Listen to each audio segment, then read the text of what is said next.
Ahora, por favor, cierran la puerta de ingreso. Simplemente un refuerzo de esta clase. Y la placa base es algo muy sencillo.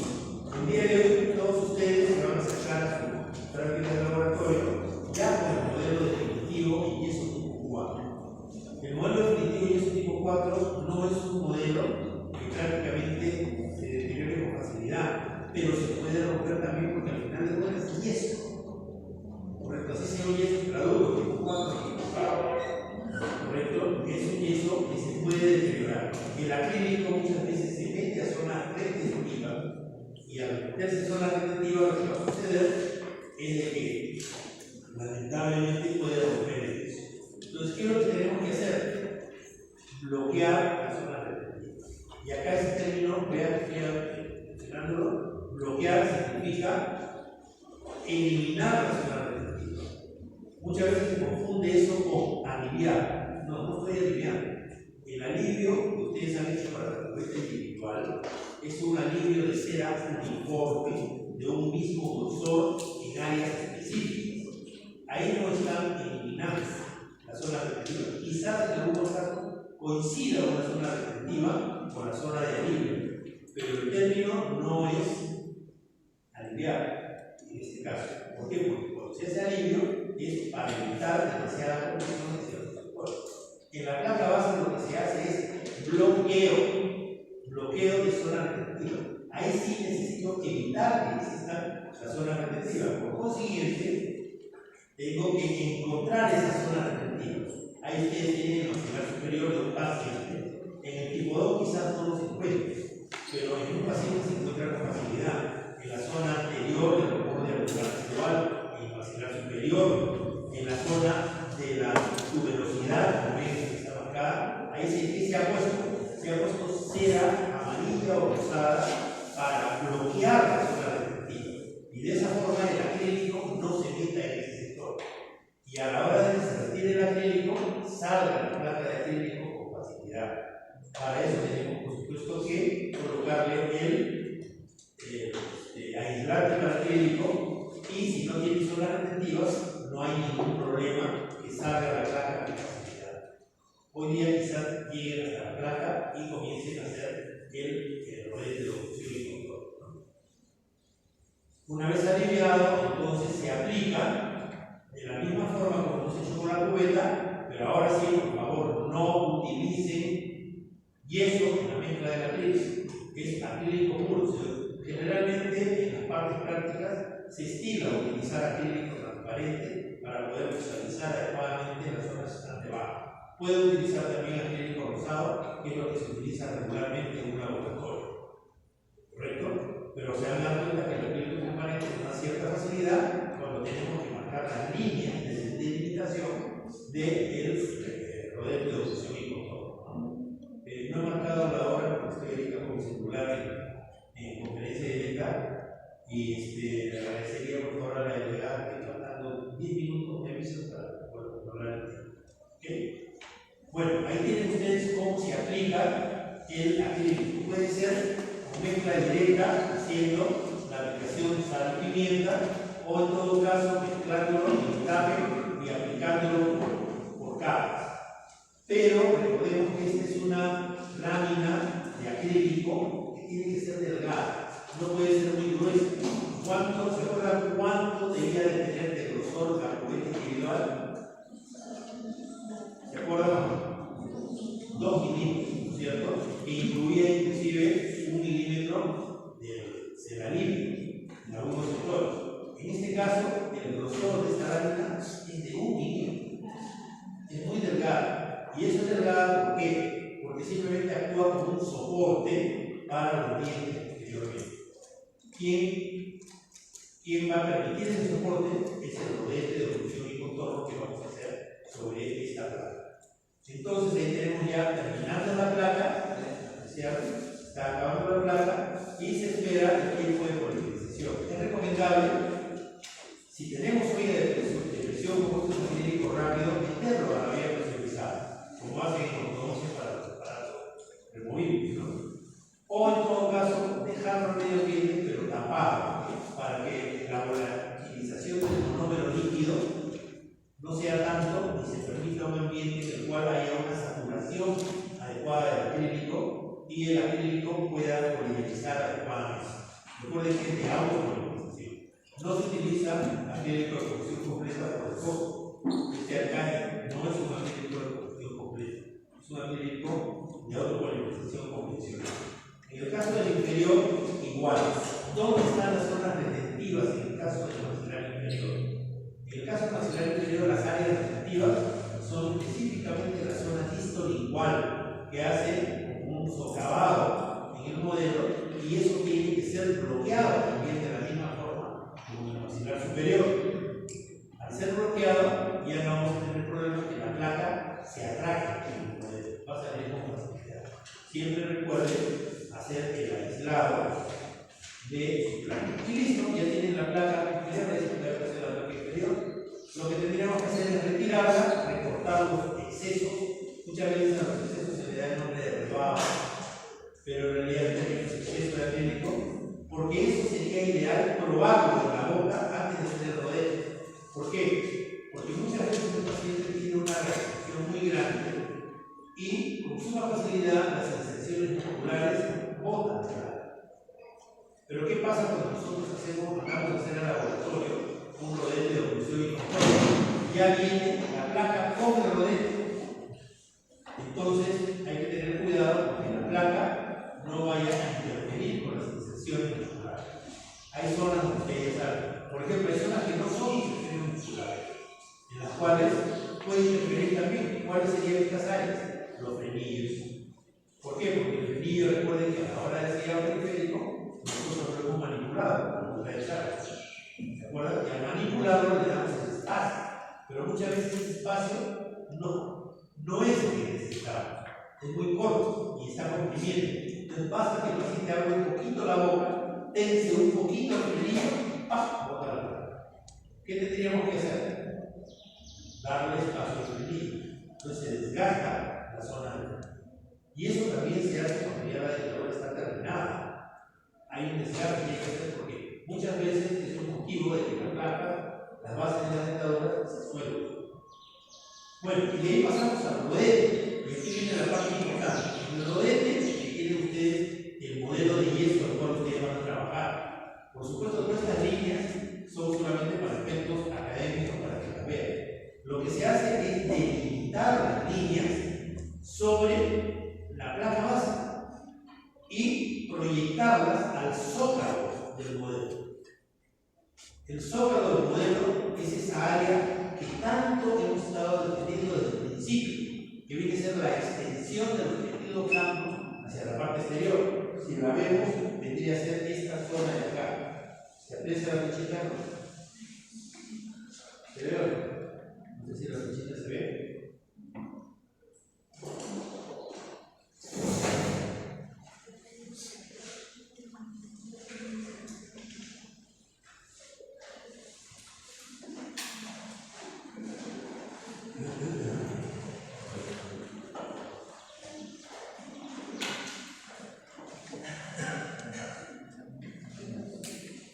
Esa es la extensión del zócalo.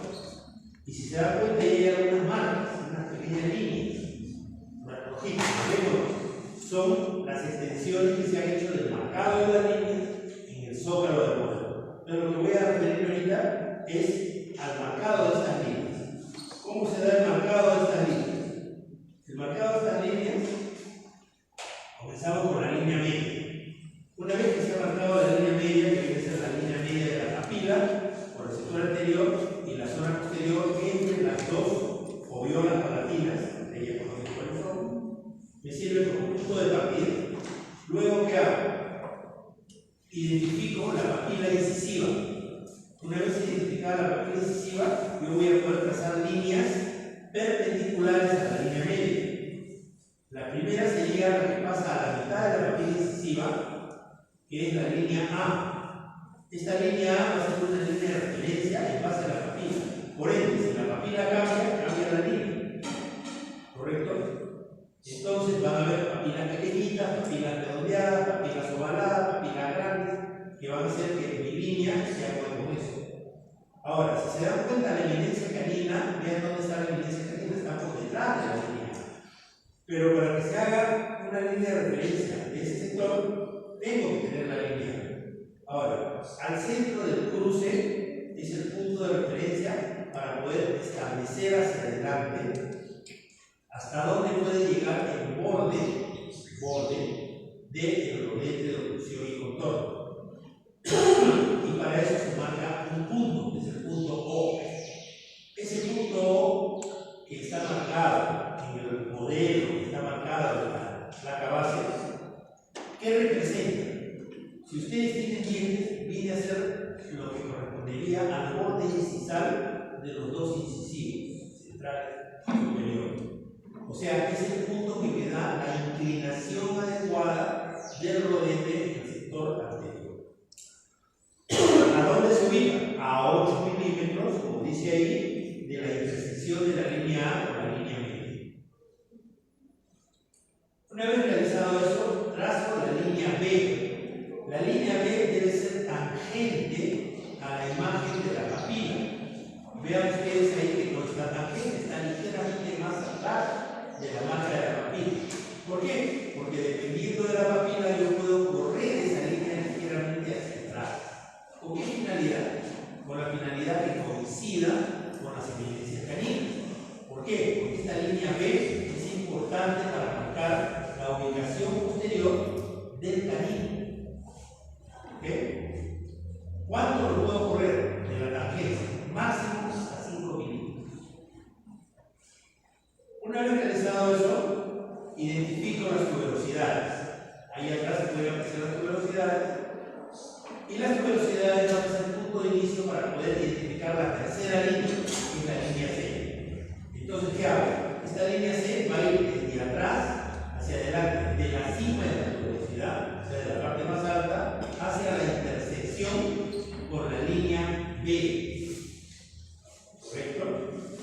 Y va a formar un ángulo del sector anterior y un ángulo del sector posterior. ¿Con quién? Con esta línea que está marcada. Vean, esa línea que se ha marcado es el sector anterior de la tuberosidad, está en azul. ¿La aprecian? Ya. Bueno, ese es el límite máximo al cual debe de llegar el rodete en el sector posterior. No debe de estar encima de la tuberosidad. Y luego se traza una segunda línea, que vendría a ser esta, que intercruza la línea C justamente con ese punto. Ese punto es el real límite máximo del rodete. Entonces, ¿por qué yo les digo que hay dos límites con respecto al rodete? Porque uno tiene que ver con la altura del rodete y el otro es con el límite máximo al cual el rodete llega. Quiere decir que sobre la papila, sobre la tuberosidad, no va a haber rodete. El rodete en altura va a llegar hasta la línea anterior de la tuberosidad. Y de ahí cae el bisel hacia el centro de la tuberosidad. Porque no va a haber diente sobre la tuberosidad. No debe haber. Una vez realizado esto, entonces tenemos ahí un punto de intersección con esta segunda línea que es el punto Y. Y en el sector anterior tenemos el punto X, que viene a ser el punto de intersección que forma el ángulo canino. Y es el punto del que va a salir una bisectriz. Esa bisectriz sale hacia afuera y nos ubica la posición adecuada del canino. Por eso que yo tengo que marcar hacia dónde se dirige esa línea. Porque recuerden que el canino es un diente que interviene en la mitad de su cara vestibular para el sector anterior y en la mitad de su cara vestibular posterior para el sector posterior. O sea, es un diente de interacción entre el sector anterior y posterior. Por eso es importante este ángulo que se forma, que es el ángulo del punto Y de intersección de las líneas B y C. Y lo único que se marca en la placa es lo que viene ahí. El punto O, la línea B, la línea C, las dos líneas de la tuberosidad. Nada más, con un plumón indeleble. Esa es la guía que me va a permitir darle el ancho al rodete. Conversando con el doctor Arroyo, hemos llegado a la conclusión de que vamos a hacer, normalmente estos rodetes se hacen de ancho en degradé. ¿Qué significa? El ancho del sector anterior debe ser de 5 milímetros a nivel de los premolares, perdón, a nivel de caninos, de 7, a nivel de los premolares de 10 y a nivel de las molares de 2. Pero es bien complicado complicado, en el caso de ustedes que están aprendiendo recién, lograr todas esas medidas de forma útil. Un técnico con habilidad lo puede hacer. Entonces hemos llegado a solamente a hacer dos medidas que vamos a controlar. La medida anterior y la medida posterior. La medida del ancho anterior va a ser de 7 milímetros y el ancho posterior va a ser de 10 milímetros. Para que tengan ustedes. Por consiguiente, si se dan cuenta, hay 4 líneas punteadas en rojo. ¿La vemos? Esas líneas punteadas son líneas paralelas a la línea C, que nos van a dar el ancho del rodete en el sector posterior. ¿Ok? Estoy repitiendo todo esto nuevamente porque es importante, porque es lo que ustedes van a tener que hacer en el laboratorio. El marcado, una vez que tengan la planta base, se va a tener que marcar todas esas líneas. En el caso de la acelerador es muy similar. Acá, la única diferencia es que en vez de haber 3 líneas, hay solamente 2.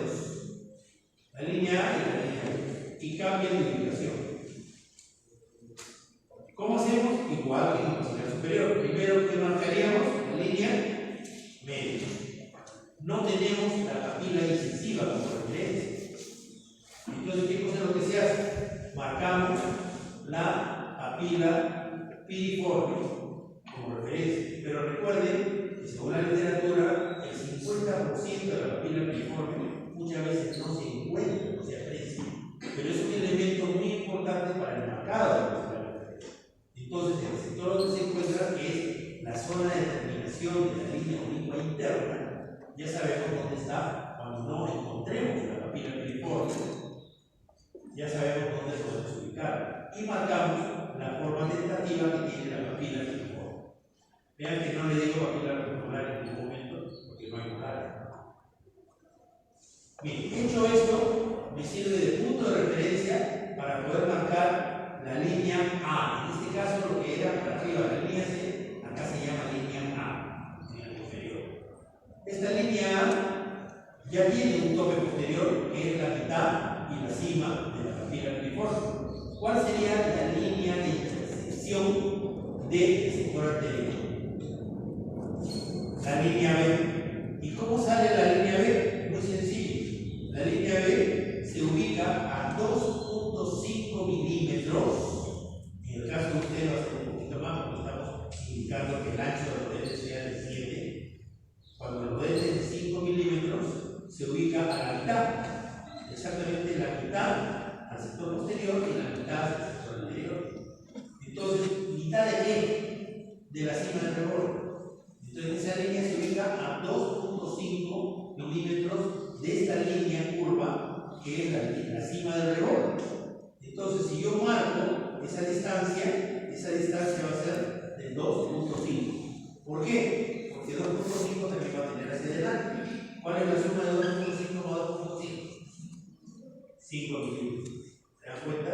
¿Y eso por qué es? Porque estoy pensando en un rodete de cadena. 5, 7, 10, 12. Pero como les he dicho, ustedes pueden darle un poquito más de espacio porque va a ser 7 milímetros en el sector anterior. Entonces, el ancho va a ser de 7 milímetros. Realizado esto, la intersección se ubica justamente en la zona canina. ¿Correcto? Y ahí es donde se forma, como en el maxilar superior, la bicentriz canina. Y en el sector posterior, ¿cuál sería la referencia para el rodete? Porque recuerden que el rodete inferior es una curva. Si tenemos la papila piriforme, la mitad de la papila piriforme es la altura máxima a la cual debe llegar la altura del rodete. Entonces marcamos una línea perpendicular a la línea A. Y ese es el punto máximo al cual debe llegar el rodete en forma de bisel. Por ende, la altura máxima del rodete se va a dar en la zona proximal inicial de la marca de la papila. O sea, no debe haber más altura hasta ese sector. ¿Qué me está diciendo eso? Que sobre la papila piriforme, de la misma forma como se realizó en la velocidad, no debe de haber piezas dentarias que apoyen sobre eso. Ahí solamente va a haber placa de la dentadura. No va a haber miedo. Hecho esto, entonces ya tengo marcado mis líneas y hago lo mismo en el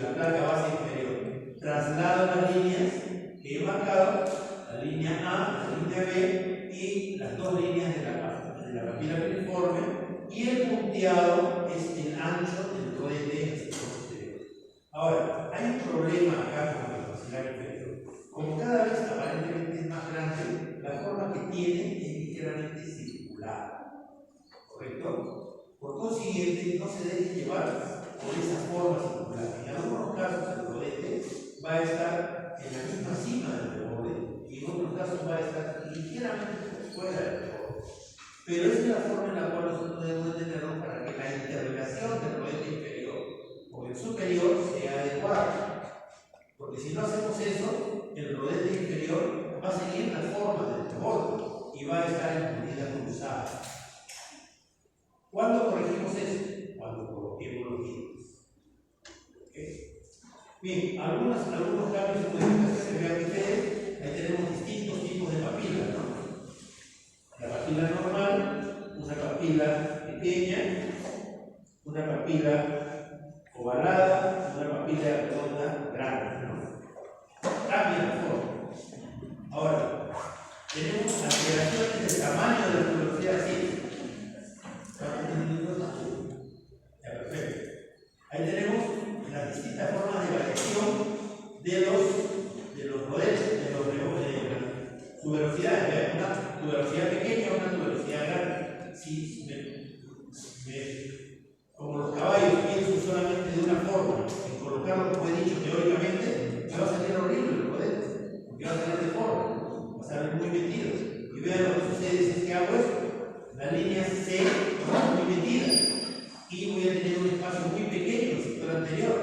Entonces me guío de las estructuras anatómicas para poder corregir eso. ¿Y qué tengo que hacer? Una de ellas es la eminencia canina. Cambio la posición, porque si no voy a tener un espacio muy pequeño en el sector anterior y cambio la ubicación a la línea C y hago una modificación. Esto es en caso de pacientes. En el caso del tipo 2, como su nombre lo dice, es un modelo tipo y todos armoniosos, pero en el caso del paciente hay variaciones.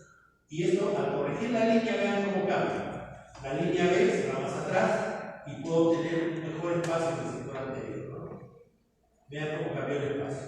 El espacio anterior con el espacio anterior, ¿no? Ahí. Listo.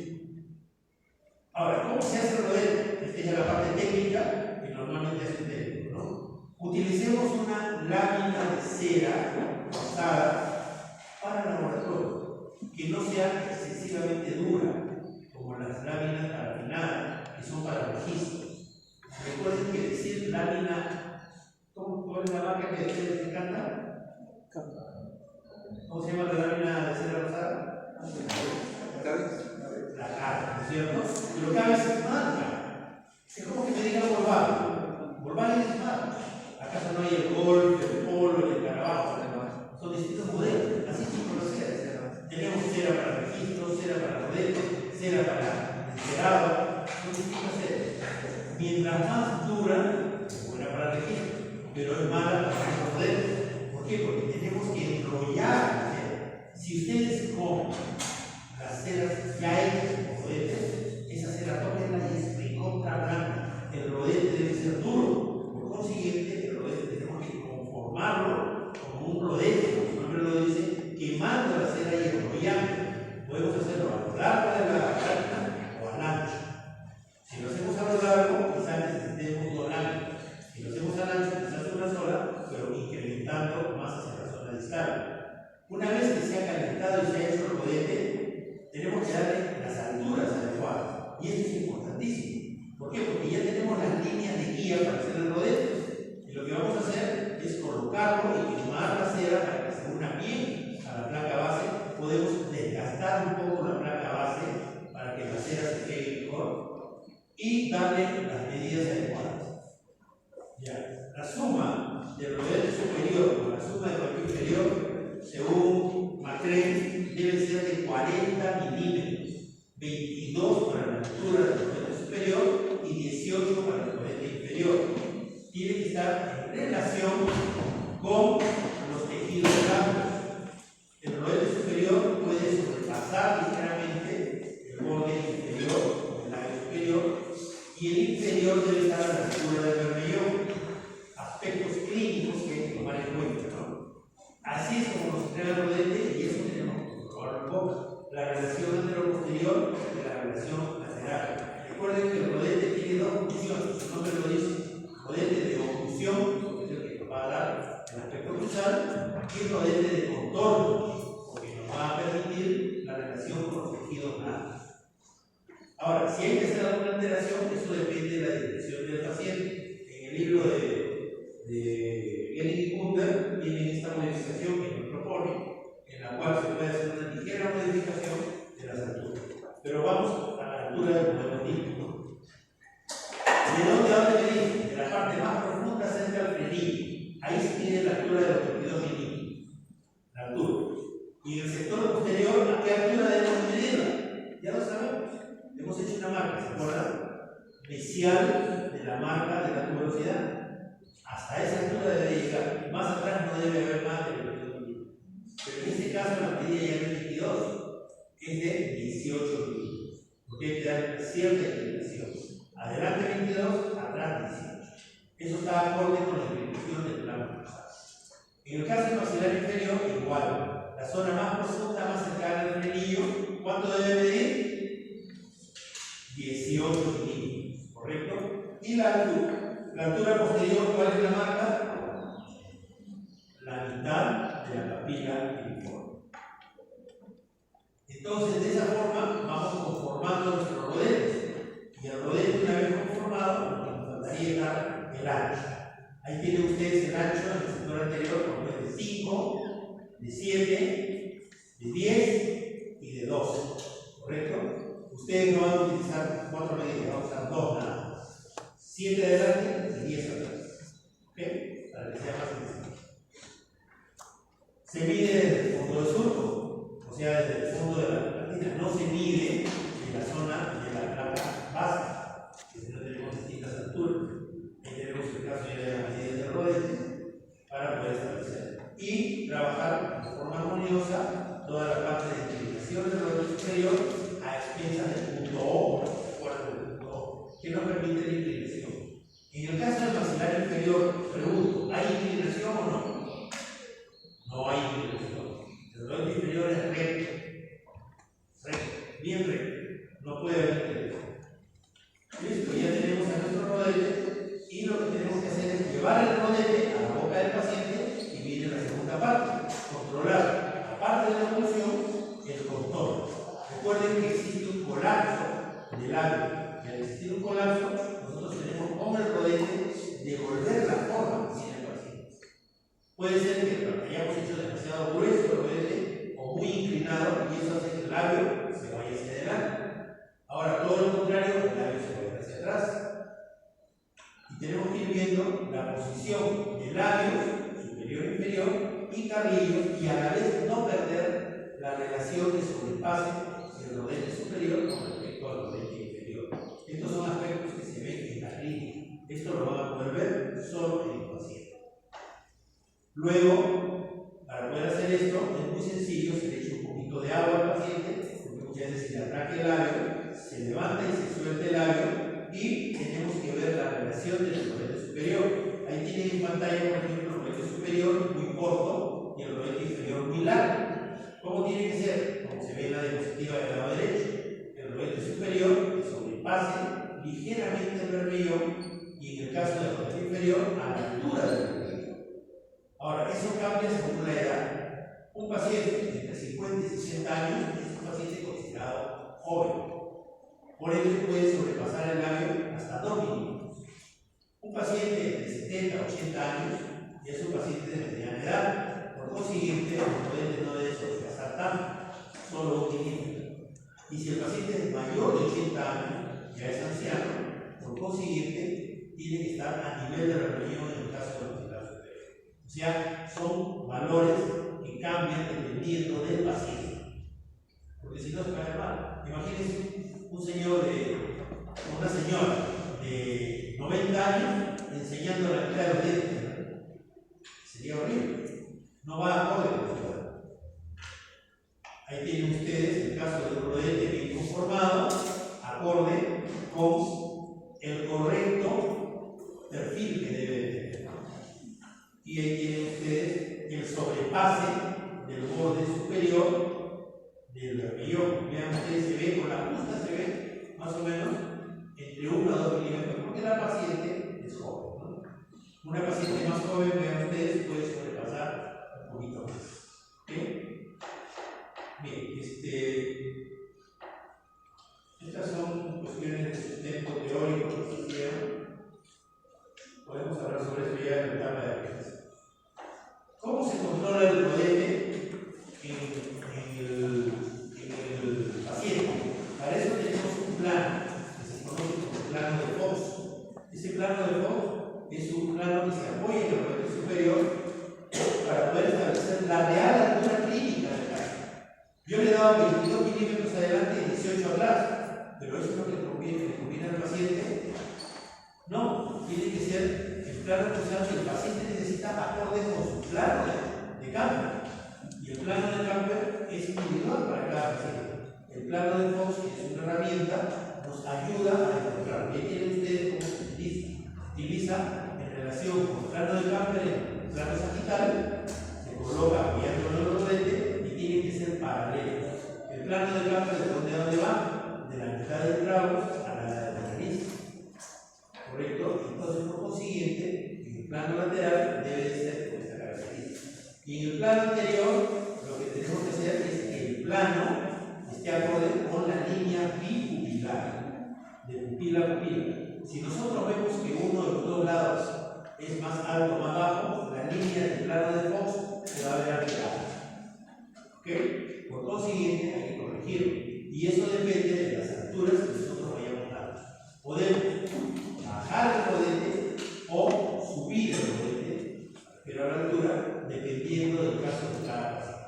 Todos estos aspectos son de control clínico, no de laboratorio.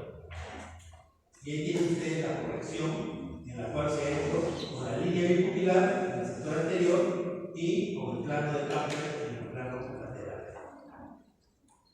Ahora, hay un medicamento que una vez había publicado en el libro del presidente que nos ayuda a esto, ¿no? Que lo pueden ver ahí.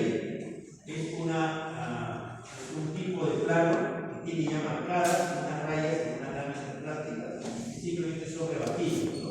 Y nos ayuda mucho para estar evitando colocar una regla en el paciente y poder buscar el plano de acá, ¿no? Ya el plano de acá estaría. ¿Tienen alguna pregunta al momento? Bien, por favor, espero hayan revisado y estado puestos los códigos de cada uno de ustedes, espero que todos los códigos estén correctos. Si hay alguien que no ha firmado la